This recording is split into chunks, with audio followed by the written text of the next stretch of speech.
Basu Godin Notebook. Basu Godin Notebook. Basu Godin Notebook. Basu Godin Notebook. Basu Godin Notebook. Basu Godin Notebook. Basu Godin Notebook. Basu Godin Notebook. Basu Godin Notebook. All right, let's go. Special episode of the Basu Godin Notebook, special draft edition. Live from Vegas for Arp and Basu, and unfortunately, live from Montreal for myself.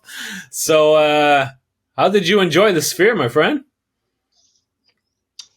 Sphere is incredible. So no one's going to care about this, but I'm sitting in Sphere. It's not it's just called Sphere. Okay. Very meta. But it's like they dropped the like Facebook, right? Like Facebook, exactly. Drop Yes. just Drop Facebook. I'm sitting in there. I'm just marveling at like the quality. Like I'm sure television did not come anywhere close to like just replicating what it's like to see this monitor completely surrounding you, and like it's just like it's when they showed all the prospects, like kind of Brady Bunch style, like little boxes of the prospects pictures coming up one by one, and next thing you know, the entire dome is filled with them, and the whole time I'm like, wow, what a marvel of technology this is. Yeah. Why is it that we can build a building like this, yet we can't provide decent Wi-Fi in that building?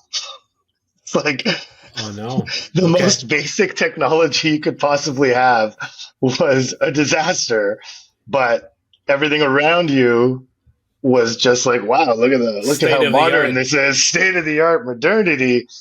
So anyhow, but that's just a quibble from someone who had to work there. But yeah, pretty remarkable. I think everyone after the draft was like, we should just do the draft here all the time.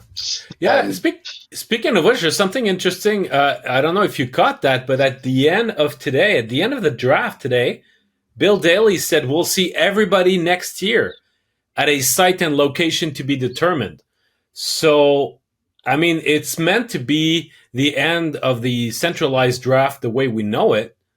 Is it possible that they might reconsider following it's the very, weekend? That it's very possible. It's Yeah. actually, it was sounding almost likely. I mean, it was on everyone's lips that the teams that voted against, or the teams that voted for decentralizing the draft were having second thoughts.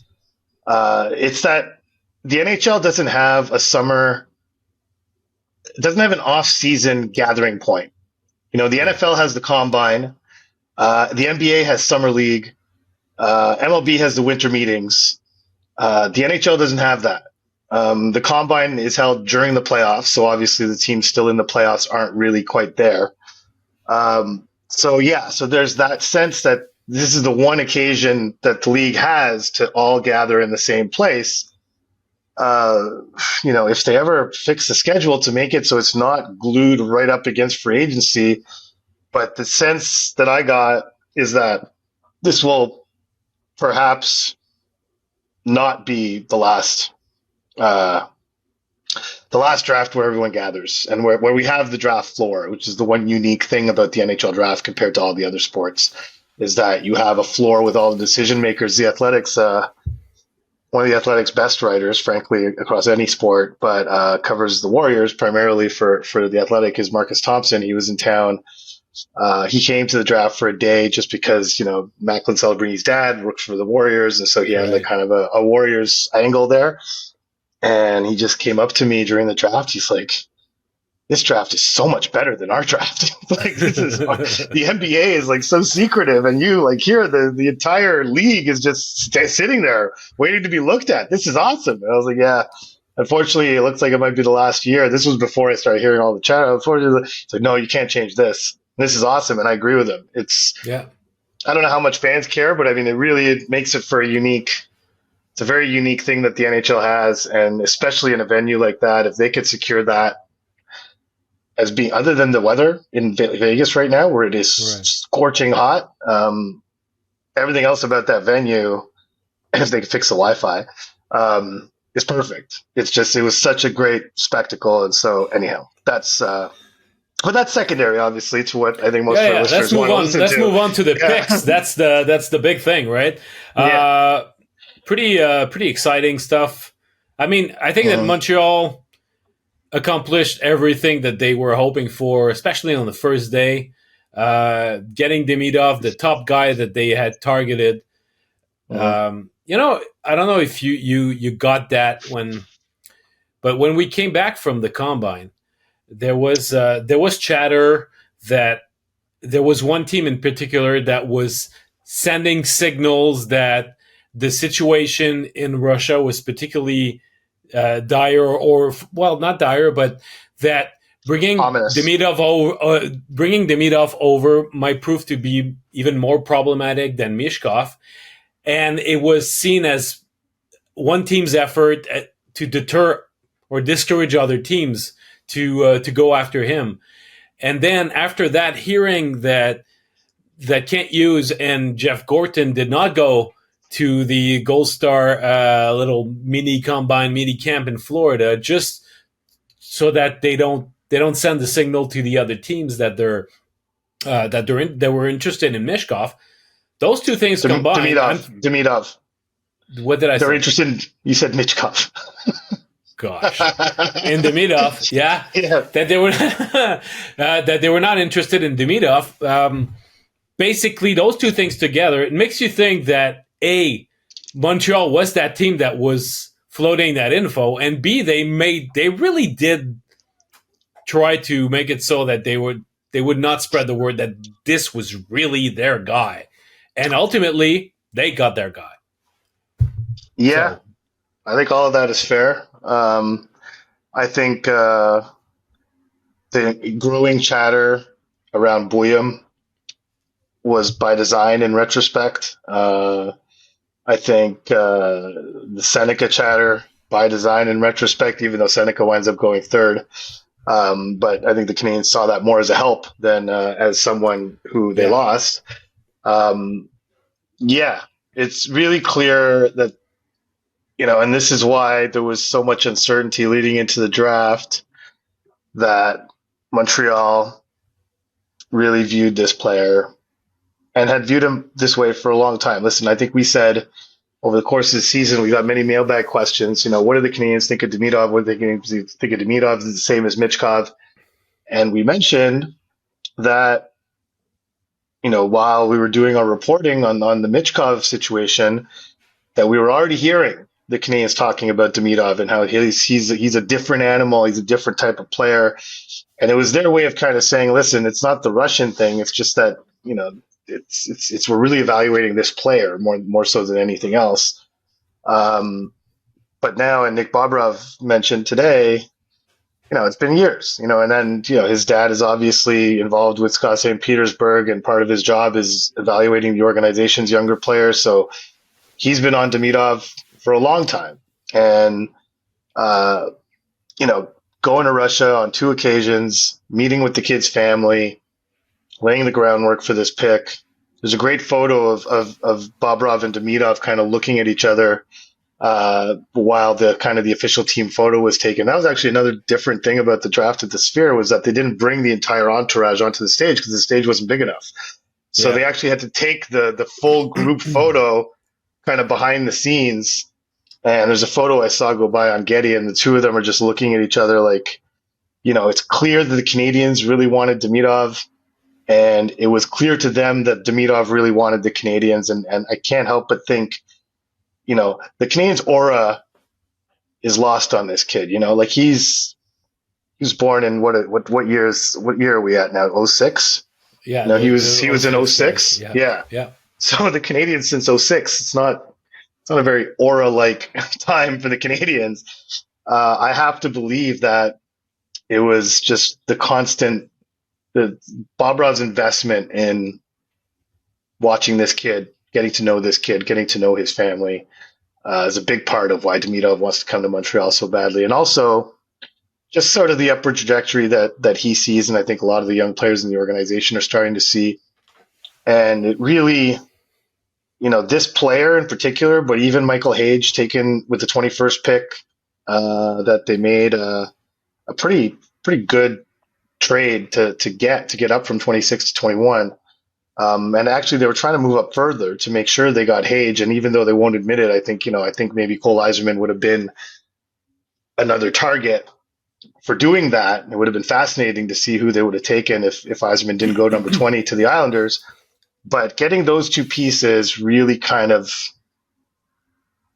they had a puzzle and there were like a bunch of pieces missing in the middle.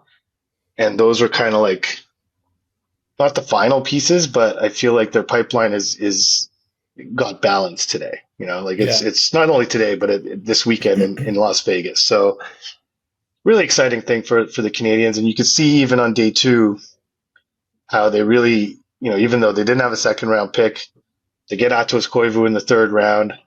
They add like the kid Logan Sawyer and some other forwards. Like adding offense to the pipeline was just a clear priority, and they did that. And honestly, day 1, they could have drafted a bunch of people that no one ever heard of or knew or liked on day 2, and they still would have won.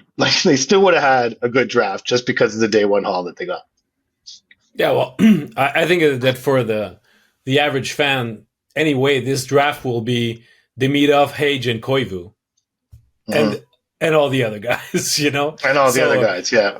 Yeah. So, but going back to Demidov, I think one thing that's interesting, because we brought it up when we in previous episode when we talked about Mishkov coming over in Philadelphia and the comparisons that could be nurtured with Reinbacher, not coming from us, but we suspect that it would have been the case from the fan base. I don't care about making that comparison personally, but I think that it's interesting now that they've drafted Demidov to take a step back and say, okay, this has been 3 years of rebuild under that management, under those 2 head scouts, Martin Lapointe working with Nick Bobroff. And you can, obviously, most of these kids that they've drafted, apart from Slavkovsky, are not in the NHL yet. But if you were even to project and choose to make an assessment of how they've performed at those drafts, you look at just those 3 crops together as a whole. I think that's where it's probably more, it's a healthier way of looking at it than just going 1 year at a time. And, they take Slavkovsky with their number 1 pick. Second year, they identified the defenseman that they think doesn't really have any hole in his game. And now in the 3rd year, they get the game breaker guy, uber talented, uber skilled, that, let's face it, the fans have been hoping for a long time. Plus, I don't know, we'll see how Michael Hage will develop and where he'll fit in the pipeline, in the top prospects list of that team. But when you look at those 3 top picks that they got over 3 years, I think there's really something to work with now and say, okay, in none of those years they were in a position to draft the next Connor McDavid. But those three high picks together make for, I think, a pretty solid ground for rebuild. And they should look at it and say, okay, over those 3 years, what we got is very encouraging. Well, I'm about to put this in my story from day 2, but I created a lineup of all the players that have been either drafted or acquired during this rebuild. And so here's the lineup. You have Demidov, Doc, Slavkovsky, Meshar, Hage, Newhook, Florian Jacki, Owen Beck, Philip Eriksson, Jared Davidson, Vincent Rohrer, Emil Heineman, sorry. So that's 4 forward lines. Just of players that have been acquired or primarily drafted.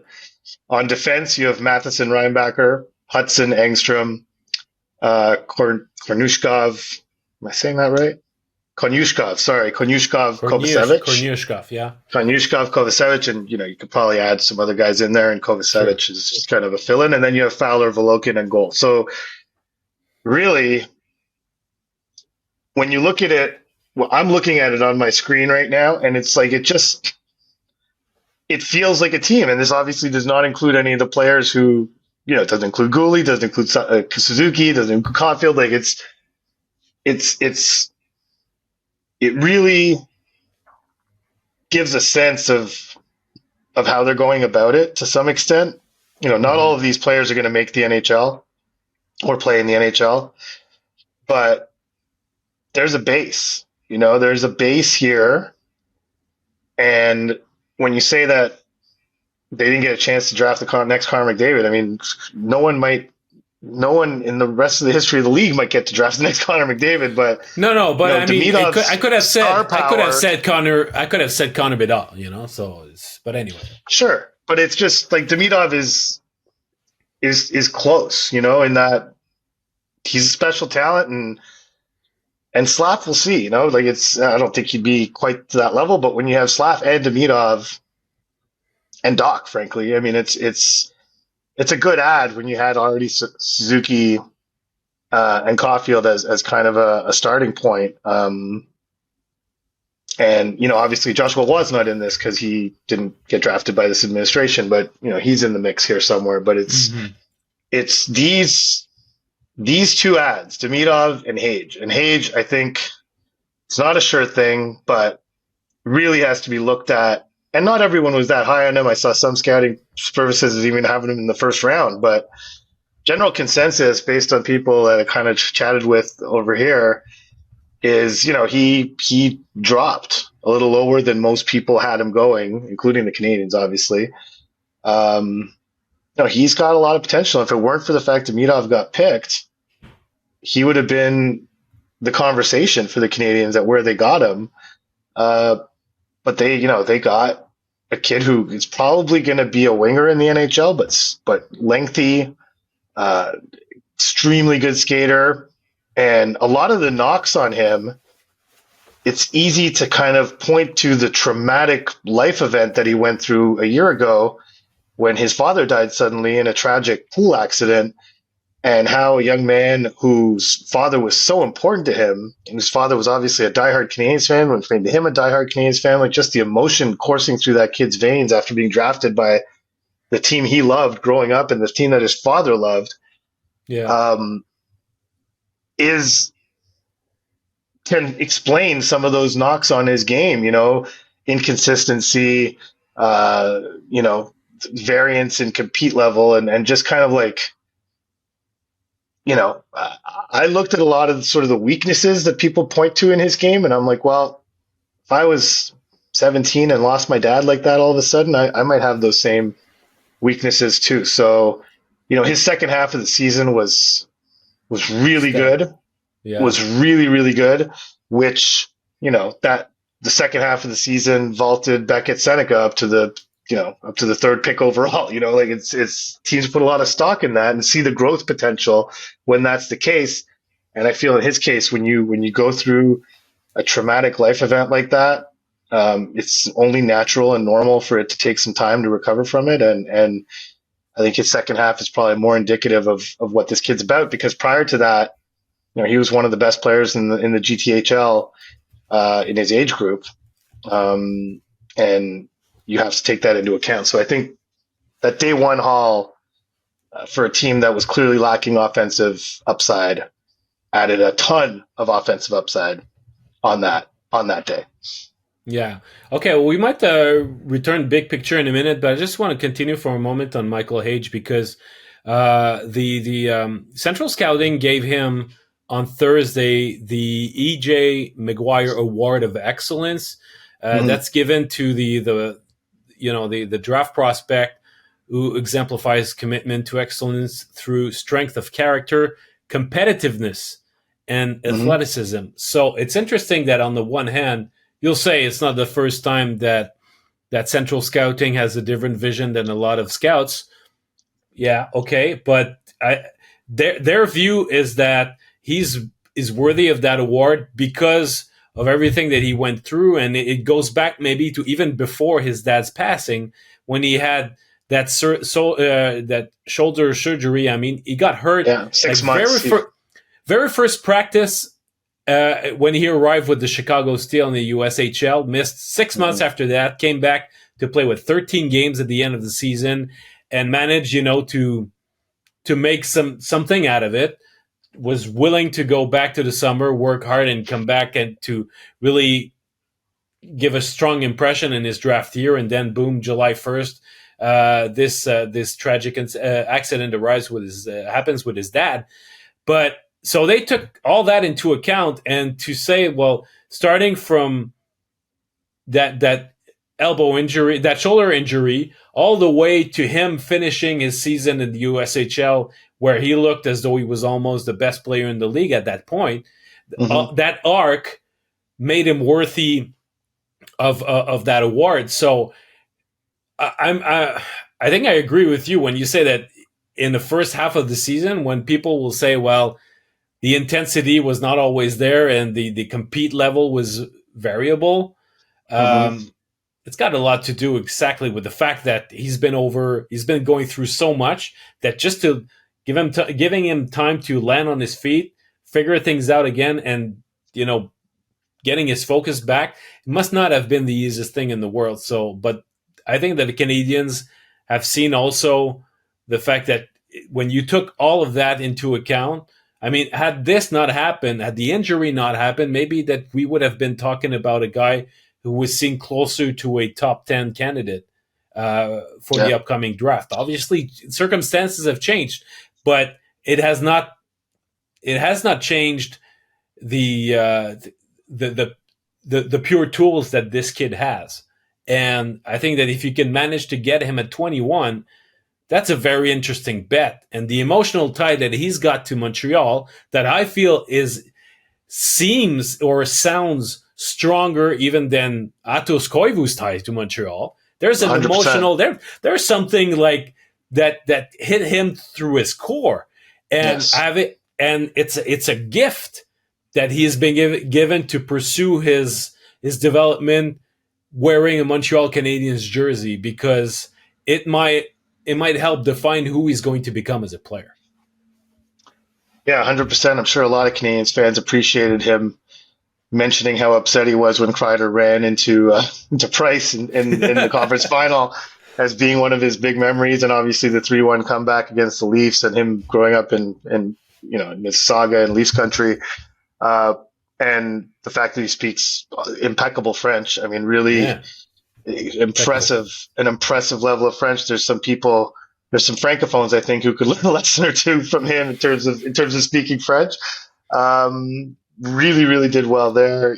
Everything, how, he wore number 9 for Maurice Richard. Like, it's just like everything was just these perfect little touch tones all over the place. So I think a really great story. But yeah, the upside, the other thing that allowed him to get to 21 that might not have happened in a typical year, and I think Bob Ruff somewhat inferred this, but, the sheer number of exceptional defensemen that there were in the draft this year, and the fact that so few of them went early as people thought they would. Yeah. Like Yakimchuk being the second D off the board, Salayev making it to 10, Stolberg made it into the 20s. Like, it's like there's all these guys that were expected to go much earlier than they ultimately. Zeev Boyum going 12th. I mean, for crying out loud. And then Philly trading out of that pick for some odd reason. But anyhow, but that volume of high-end defensemen who were available later than anticipated, I think, pushed him back even further, right? It's like it's that circumstance allowed him to get to 21 as well, because it was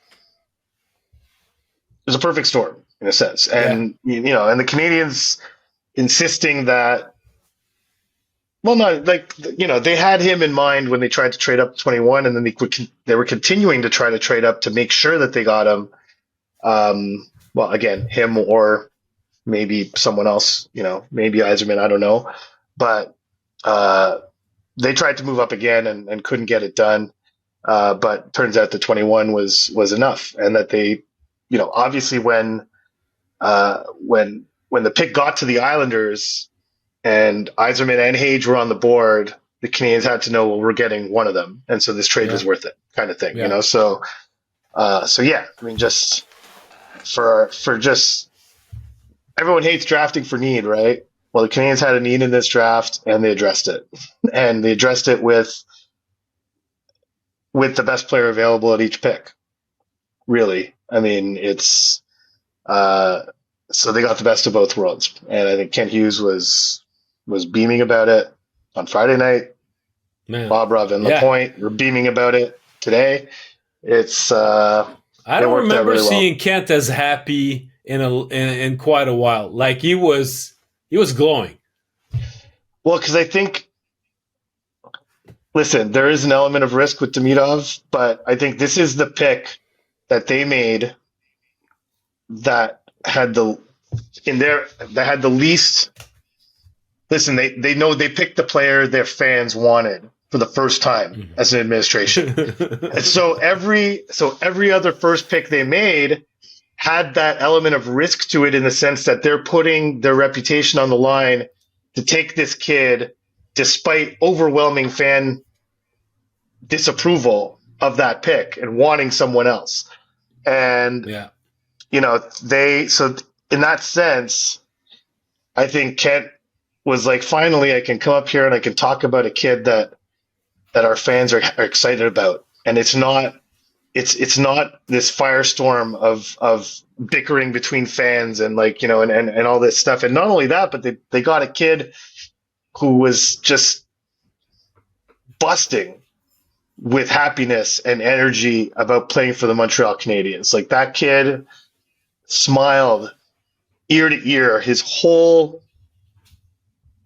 media veil. And frankly, I would imagine even before and even after that. So they got a kid who wants to play in Montreal. Nick Bobrov said he was begging for it. They got the kid they wanted, and they got that prime elite game-breaking talent that everyone has said for years and years the Canadiens have been lacking. Well, they have that guy now. And frankly, standing next to the kid, he's not small. No. Like, he's not small. He's a thick guy. He's built a lot like Nick Suzuki, I should say.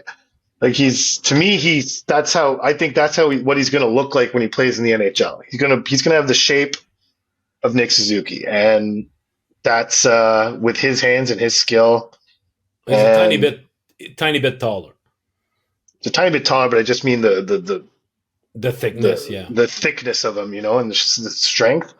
But yeah, I mean, just a hell of a day, a hell of a weekend for the organization. The one thing they didn't do that I'm sure they would have liked to have done was come out of here with an NHL player, having swung a trade of some sort. All the defensemen are still in the organization. None of them have been traded.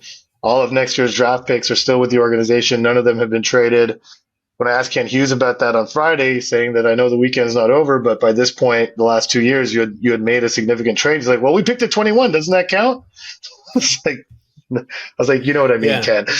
You have not come out of here with an NHL player. So if there's one blemish on the weekend for the Canadiens, it would be that. I'm sure they would have liked to have gotten something done, but otherwise, from a draft perspective, there are no blemishes, I don't think. But I wonder if the fact that they were able to get Demidov, and if they're confident that this kid before long, I mean, let's say assuming that he's able to come after next season, is going to be a difference maker for them in a rather short term. Maybe that they need to go after a guy like who's going to be that is worth getting and spending all those assets that they've got. Maybe that the urgency is not there as much anymore, and they can just buy a bit of time and say, okay, well, we've got, we might have been ready had we not gotten a guy like Demidov. We might have been ready to go after an established NHLer and sacrifice one of our young men. Yeah, we're going to get a bit. They're going to be maybe they could buy themselves a bit more runway into determining, what they've got in those young D-men. So there's no maybe there. Mistake. That's not a maybe. That's something that Hughes said was on the table. Like, if Demidov had not been there, he said that they had a trade more or less agreed to that would not necessarily involve the number 5 pick, but a trade. So why do you see it as a blemish then? Well, they still have all those defensemen. I mean, listen, they need to move them, and this would have been an opportunity to move it. It's not a blemish in the sense that they did anything bad or wrong. It's a blemish in the Yeah. sense that that might be one regret that they're leaving Vegas, not having accomplished that on their to-do list. It's not critical. It's not critical blemish. It's just a blemish in the sense that they still have to do that. And this was a prime opportunity to get that done, and it doesn't seem to have happened. But so that's where like I just meant blemish from a Canadian's perspective. Like, oh, it would have been an absolutely perfect weekend if we were able to also, just shift the organizational depth chart a bit and take this logjam on or this surplus on defense and turn it into another piece on offense or what have you. So it's right. So yeah, I mean, I just think that's and this is one thing that I wondered, and I asked Jeff Gorton about it on Thursday, and he made an interesting point where there's a lot of teams that are rebuilding right now, an unusually large number of teams that are kind of openly in a rebuild. And if you include the Sabres and the Senators and the Red Wings in that, who are kind of on the upper end of the rebuild spectrum, you're looking at like a quarter of the league that's in a rebuild, including Montreal. So I was kind of trying to get at, like, when you have so many teams who, the Canadians always say, well, we have a lot of draft capital. We can trade from that position of surplus. We have a lot of young defensemen or young players that they're available for trade. I mean, Utah has a lot of draft capital. Chicago has a lot of draft capital. There's a lot of rebuilding teams that have draft capital. The one thing that most of them are not willing to trade are the young players. And that's why Gorton said, I think our prime asset is our young players. And he said, listen, we have we have assets that are good for trade because our phone is ringing. And I've been in a situation where I didn't have those good assets for trade and our phone didn't ring. So our phone is ringing. It's just that those people that are ringing their phones, there's a lot of other phones that could be ringing from those same teams as well, where they're kind of comparing and choosing and deciding what the best package might be. And so, there's a very specific type of team that the Canadians need to deal with here, a team that could use an infusion of young defensemen, a team that might be up against the cap and needs some cheap defensemen that they can plug in to complete their group on defense and not cost too much against the cap. But there's a lot going on. There's a lot going on in the league. It's not just the Canadians who are in a position trying to improve. There's a lot of teams who are trying to get out of a rebuild phase and into kind of the next phase to varying degrees. And so that's why I wonder just how attractive the Canadians' assets actually are on the marketplace right now when, we saw a flurry of trade activity on day 2 of the draft. Obviously, Utah is not in Kansas anymore, not in Arizona anymore. They live under a new reality. They started converting that. They started converting their draft capital, their young players, and moving it out for immediate help. They were very aggressive. Oh, and acquiring an $8.5 million a year contract in Mikhail Sergachev, like that's a new reality for them, and for Bill Armstrong. Like Bill Armstrong must be feeling pretty giddy right now. I didn't get a chance to talk to him after the draft, but so like in this environment, where do the Canadians fit? And that's the one concession. Like Gorton, did not want to characterize it like they're not. I asked him 3 different times, 3 different ways, because I don't think he was either intentionally not answering the question or didn't understand the question about where they fit in the overall marketplace that exists in the NHL right now. Mm-hmm. And then finally, when he talked about all these rebuilding teams, and he's like, and we know who they all are, I don't need to name them for you. He's like, sometimes we find ourselves swimming in the same pool. And I think that's what's going on to some extent with the Canadians. But right now, just to reiterate, they don't care about that. They are over the moon with what happened in Las Vegas. I'm just saying that this is one thing that they'd like to get done before the season starts, and this was a prime opportunity to do it, and it didn't happen. So, but I'm sure they were extremely active. They were making a ton of phone calls. Obviously trying to move up from 21 after having already moved up from 26 was the primary focus of a lot of those calls. But I'm sure in those conversations there were a lot of young players dangled to try and move up. Yeah. And obviously next year's picks. So maybe some of those conversations that didn't pan out could lay the groundwork with a team that showed some interest in some of those players, but just didn't want to give up the pick or didn't want to move back. And there's another framework that they can work off what was discussed in Vegas to create a different kind of package in the coming days or even weeks.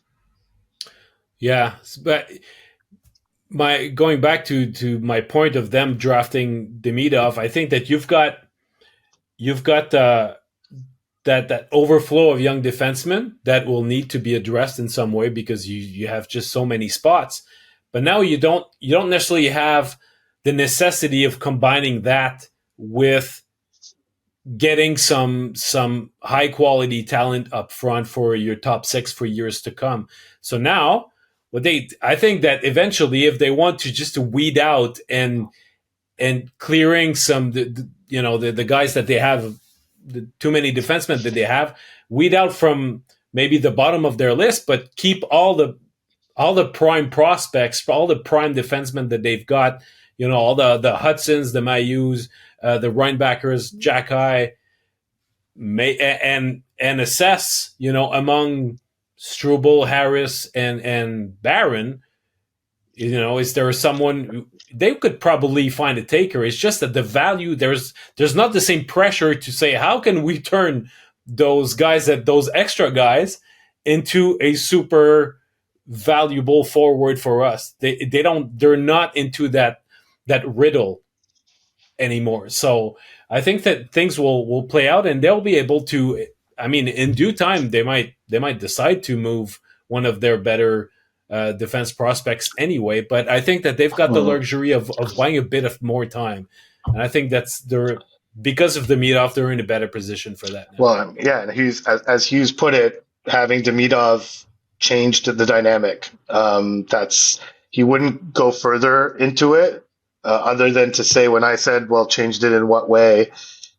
He was just like, I'm not giving you more than that. You're gonna have to figure it out on your own. I was like, okay, well, yeah. I can figure it out in the sense that, they were clearly in talks for some kind of forward help that would have probably cost them a lot. Not the number 5 pick, but a lot. And they were maybe willing to do it if they didn't get Demidov. And now that they do, they don't feel they have to pay that premium. So exactly like what you mentioned, and that's just me speculating. Like, this has not come from Kent at all. And so that's what I interpreted changed the dynamic to me. And it's exactly what you just described, is that it is lessened the pressure that has been on this group from day one to add premium offensive talent. It's not like they didn't know it, but it was part of a process. And the process, it took 3 drafts to get there, but they got the guy, they got the kid they wanted, and they and the kid and the other kid they drafted in Hage, everyone is just ecstatic. And this just feels like it's hard not to get the impression, leaving the draft in Vegas, that this is a draft that we might possibly look back on and say, well, that was when things turned for Montreal. Yeah. I like that. That's a good soundbite right there. It's possible. It's not guaranteed, but it definitely feels that way, just with everything falling perfectly and Hage being there at 21 and making that trade before, like, not on the draft. It was the second time that a team decided to trade up in the first round without knowing who was on the board at that time. Obviously, we had the Islanders Blackhawks trade like weeks ago, where the Islanders the Blackhawks moved up 2 spots, and the Islanders added a second round pick to move back 2 spots. And then you had this one, which was kind of hours before the first round began. But again, they didn't know who would be there at 21, but they knew that they had to take steps up the board to get, probably a group of 2 or 3 players that they were hoping to get. You can't specifically target Michael Hage and say, we're going to try and make sure that we get, who knows? Michael Hage could have gone 12th for all they know. Jet Luchenko went 13th, and no one would have seen that coming, So it's like, it was possible that they could have made all these moves to move up to a spot where they figured Hage would be there, and he might not have been there. So there had to be 2 or 3 players that they were thinking, okay, like, if we can get one of these guys let's get into a spot where that's likely. They weren't able to do that, and they still wound up getting one of those guys. Well, when you mentioned the number of teams that are rebuilding, I mean, Chicago traded up, the Canadiens traded up. It's in both cases, it's two teams that have a load of draft picks, and at some point, even though it's been proven by stats that having quantity versus quality when it comes to draft picks, the number of draft picks, you get more chances, and ultimately it might be more favorable. But trying to combining the many draft picks that you got to trade up, in some cases it makes sense. So if the Canadiens at some point, I think that they must have had identified on their trade list different tiers, and they knew that tier, if they wanted to move up a tier at 26, they didn't have the same range of guys. At 21, they had a chance to get someone from the previous tier, from the upper tier, and they got their guy in Michael Hage. Also, on day 2, Atos Koivu, that's pretty cool. I think it's a fun story. Also for Montreal, we chatted with him at the Combine in Buffalo a few weeks ago, and I think that just like Beckett Seneca, who grew a lot and made himself turn into a much more interesting prospect to everybody in the NHL, Atos Koivu went from being completely not on the radar as to somebody who's at least being worthy of consideration because of a growth spurt that made him turn into an interesting prospect. Because he said at the Combine, he said a year ago, I would have never thought that I'd be invited to the Combine. And now I can dream of becoming a second round pick. But honestly, if I'm drafted anywhere from second, third, or fourth round, I'll be happy. It'll be mission accomplished for me. So he must, for him, it shows also that even in the lower tiers the lower tiers of the draft, you got also guys that, because of growth spurt, because of, finishing strong, just they become risers at different levels. The risers are not just the Senecas and the Iginlas, but you also have different ranges of prospects that rise in their own level, and they raise their hands. And it's great that Montreal Canadiens were there to say, to high five Atos in that sense. Yeah, absolutely. So Atos, obviously got on a Zoom with the Montreal media, or the media in general, I should say, and talked about how he's 100% focused on playing in Liga this year. Also with his dad's alma mater, TPS Turku, going from one sort of legendary place, one place where Koivu was a legend to another place where Koivu was a legend. And so he's Saku, I should say. But yeah, I mean, Martin Lapointe, Nick Bobrov were quite clear to say, the bloodlines help, obviously, but they like the two-way character of his game. There's responsibility on the ice. He's got a plus shot. The size is obviously an added bonus. And I think, we were both standing next to him, and he's not slight. He's not huge, but he's not a small kid, so it's, I think he's listed at 6'1", 170, if I'm not mistaken, somewhere in that range. And the 170 is what he's got to work on, recognizes that. That's it. So the 6'1's fine. And Lapointe was adamant that they see him as a center. Ken Hughes was talking about Michael Hage and started talking about all these players that they have that can play center and wing, Kirby Dach, Alex Newhook. And he mentioned, even mentioned Owen Beck in that, and he mentioned Hage in that category, but Lapointe was quite adamant that he sees him as a center in the NHL. So, I think you can add him with Beck and Kapanen. He's in that mix now. Like, he has a lot of work to do to get fully into that mix, but down the road, I think that's where he could kind of find a place, is kind of in that same vein, that Beck Kapanen kind of mode. So now they have three of those guys. But we'll see how the season goes in Turku, and But yeah, fun story for sure. Didn't make me Yeah. feel the least bit old. That's for sure. Gosh, I know, right? Yeah, My goodness. yeah. Yeah, yeah. So Atos, he barely remembers Montreal. I mean, he was 3 years old when he left Montreal. So he says that he remembers his house. He remembers the park that was next to his house. He remembers the Bell Center. Mhm. Uh, he has vivid memories of the night that the Canadians honored Saku when he was a member of the Anaheim Ducks, and Yeah. Well, that after was his his career last game also. at the Bell Center. Yeah. Yeah, so he has memories of that, but obviously he's got a much bigger awareness of the time that his dad spent in Anaheim. But I think it's great. And you talk about bloodlines.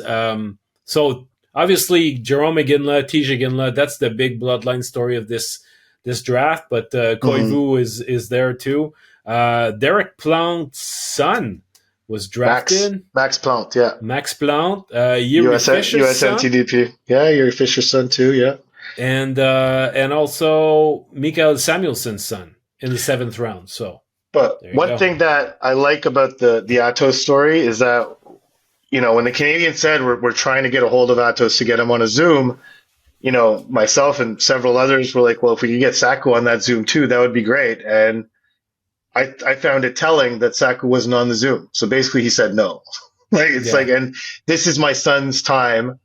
I saw Jerome McGinley and T. McGinley doing interviews for NHL Network, doing all these TV interviews that day. And it was always everyone always obviously wanted to talk to Jerome and yeah, Teach. Uh, and it's not, it's yeah, Tej. We talked to Tej about this at the combine. How he likes being his dad's son. There's nothing. It doesn't bother him to be.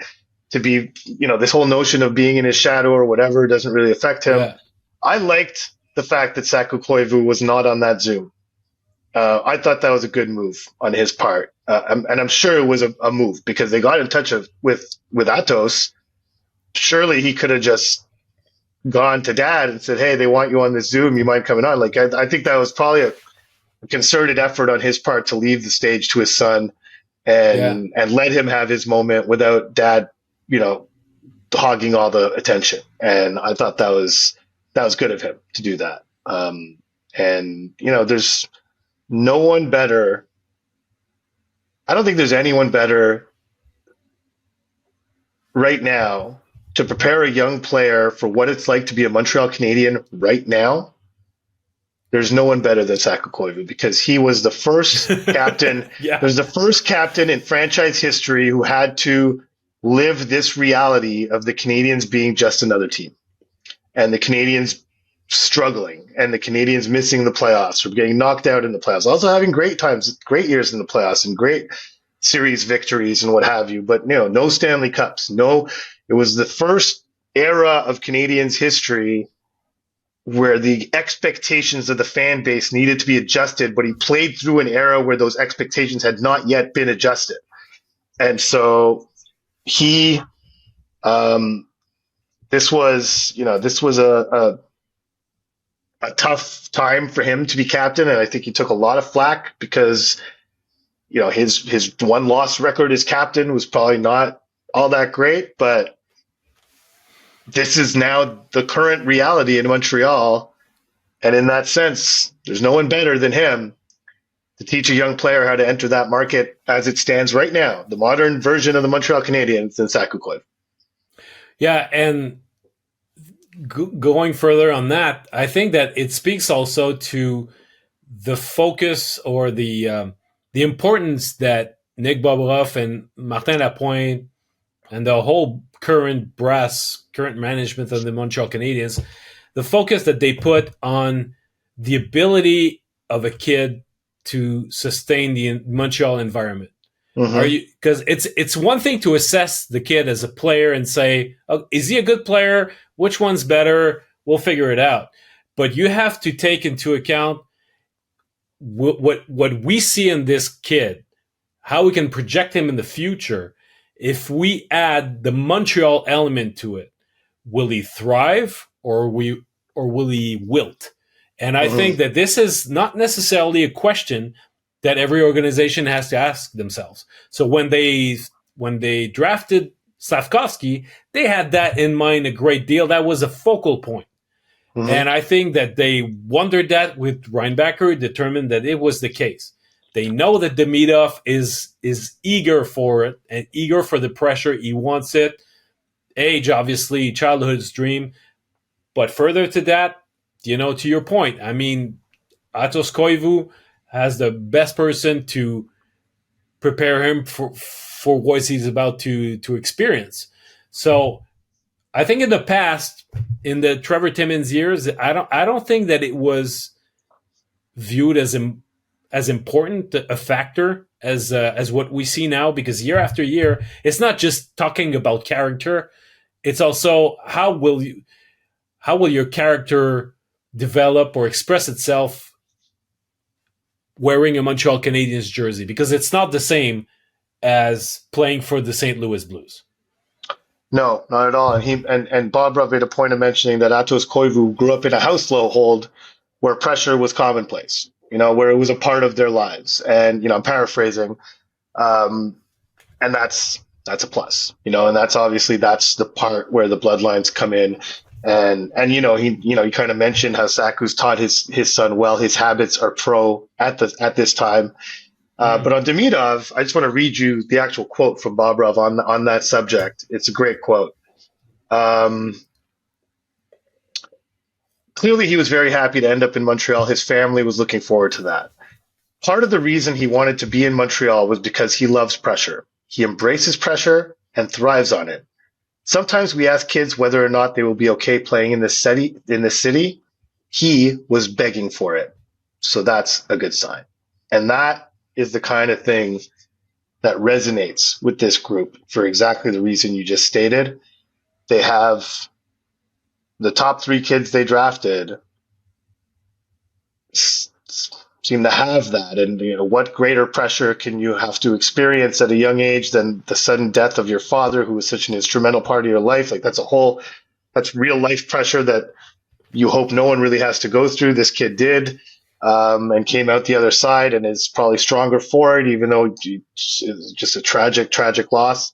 And then Koivu with just knowing, seeing it firsthand for so long. And so yeah. And it's a pretty good weekend for the Montreal Canadiens. They came out of it, and now they'll head towards free agency on Monday. Yeah. Which we'll see what happens there. But, as far as the long-term potential success of these Montreal Canadiens, I think they took a significant step in Las Vegas over the last 2 days. The last 24 hours, I should. Yeah. Can't seem rather reassuring when it comes to Demidov not being stuck in Russia beyond next year. So I think that's we can never tell in advance, but they're obviously the intel that they've got. It must be reassuring enough that they made that pick. Well, I think a year from now, yes. And Demidov was a little evasive on that in Florida at the Milstein camp. We mentioned on the podcast how Scott Powers asked him that question. That was the one time he went to his interpreter and was kind of vague on what would happen there. Not so this time. Flat out said, I have one more year on my contract. I'll be back. I'll be here after that contract ends. The one thing that they are, I think, legitimately concerned about is that he will find himself back in the MHL. And so because he's not signing an extension, that St. Petersburg will put him down there. I think the one thing they're hoping for is that since he's not signing an extension, and if they don't plan on playing him on the KHL team, that there might be a way to let him out of the contract. That is the best case scenario that seems to be at least a possibility. I don't think anyone knows if that's possible or whether that is an option. I'm personally of the mind, if I were St. Petersburg, fine, you could be pissed at the kid because he's not extending, but if you plan on winning, might as well win. Yeah, might as well win with it. Might as well put him on the team and keep him for a year and play him in the KHL. And because if you play in the KHL, great. no problem. Like, he's playing on a strong team in the KHL. We'll probably get a playoff run out of it. It would be great for his development if that were to happen. Frankly, if he were to be released from his contract early, it might not be ideal. Like, the Canadiens might feel forced to kind of put him on the NHL lineup, and maybe he's not quite ready for that. Like, it'd be a big, massive jump from the MHL to the NHL. But and maybe they can put him in the AHL. They would have that option too. But it's again, this is purely hypothetical, and it's something that there's no clear indication if that's a real possibility. But that's, I think, one thing that they're hoping could happen, is especially with them releasing Michkov from the last 2 years of his deal. This is just 1 year, so I think maybe there's some hope. I don't know. Mm-hmm. I wouldn't put a very high % chance of it happening, but there's some hope that might happen before the next KHL season begins. But isn't there like a rule that they have to? A KHL team has to dress two guys that are under 20. They're designated juniors. I don't know if they would fill one of those two spots with a kid that they know who's leaving, and they would rather give it to someone that they'll develop for years and years because he's not going anywhere. But as you say, I mean, if you want to win, you give that spot to the best talent that you've got. But yeah, we've been through it with Alexander Romanov, remember? Because he was on the KHL team, but he was playing 4 minutes a night, and it's not exactly as if he developed a great deal in that last season before he made the jump to North America. But Romanov was also a fellow Dan Milstein client. Stuck to his word, stuck to his guns. His contract expired. He left. So Dan Milstein, being Ivan Demidov's client, would lead you to believe that at least he should be here by next year. But trying to predict what a high-powered KHL team is going to do is a fool's game because they are not a predictable bunch. So yeah, we'll see. But again, it's almost irrelevant at this point, in the sense that even if he were to find himself in the MHL and had to stay and play another year in the MHL, which again would not be good for his development. The year he just spent in the MHL was not good for his development. That would be 2 years playing in a league that's far below his talent level. But if that were the case and the Canadiens get him next year at 19 years old and can start developing him, they're going to live with that. They're going to be happy to live with that, from the sounds of it. Like, they were like, and that's what they view right now as the worst case scenario, because some of the concerns, around what St. Petersburg might do seem to feel a lot less heavy once the Canadiens took them. So we'll see what happens. But a good day, a good weekend for the Canadiens. I think fans should be excited. Now I got to write about it. So I think we're gonna absolutely. You go, man, and we're gonna talk again on Monday at the end of the first day of free agency. We did not take your questions today, but you can send us your questions for the mailbag for our usual Monday episode. And until then, well, enjoy the rest of your weekend, everybody, and good luck with your article, Arpit. Yeah, more good luck with my flight home, but yes, thank you. I appreciate it. Yeah. All right. See you around, everybody. Bye-bye.